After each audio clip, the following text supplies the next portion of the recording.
It is time to spill the tea once again. I'm here at T-Bar with my friend, my best bud, Byron Beck, and we have so much to get to. This is exciting sequel news.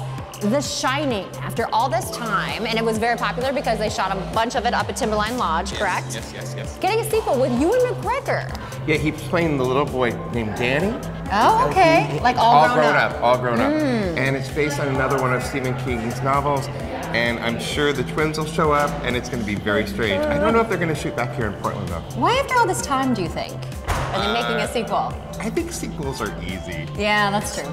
Money. Which leads us to the next one. Yes, we have another sequel, 1984, Wonder Woman. So Wonder Woman 1984, she's coming back. I'm excited about this one. And this is a super easy one because this was one of the biggest movies of all time in the last year. And I think this is a good thing. What I think is interesting is that Chris Pine, who played her love interest in the film, who supposedly died at the end, is back in all these little special spoiler alert if you didn't see the first one. But he's so hot. I'm glad he's back. I don't know. Will J.R. Ewing show up? It's 1984. I know. That's interesting. Gal Gadot, though, she'll make so much more money than, because it was always like, everyone's like, oh my gosh, she only made $900,000 for the first one, which seems a lot to us, everyday people, but I'm sure she'll make. How old were you in 1984? 3. Oh. I was 3. I won't tell you how old I was. So what else do you have cooking?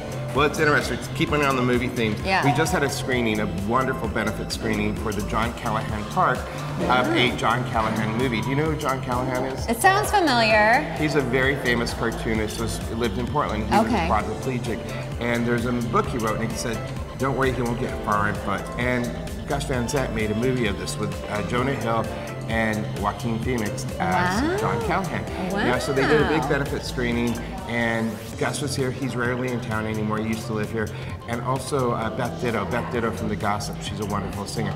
They were in attendance. Now, I heard Joaquin Phoenix was supposed to come, but he stayed in Seattle. In Seattle. Oh, I should have made the trip down. Yeah, but there was a lot of really cool people at the after party. The after party was at the auditorium, if you don't know what that is. The Dandy Warhol's rehearsal and party space. And Courtney Taylor was there. And I don't think Janelle Monáe, who was in town just last night for the big Janelle Monáe concert, sold out at Edgefield. I don't think she was there. Oh man, I wish she would have been there. Well, we talked about this last week. Ariana Grande and Pete Davidson, we can't believe they're a couple. Now they're engaged. Things happen in a week. I mean, it's crazy. I can't believe, what do we think about this engagement? Will it last? He already has tattoos of the woman.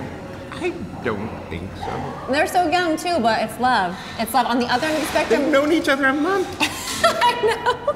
The other end of the spectrum though, Nicki Minaj. Single for the first time in 20 years, and she says she has never felt more powerful. And never more in love with herself. That's true. That is very true. We're spilling some tea. Spilling some tea.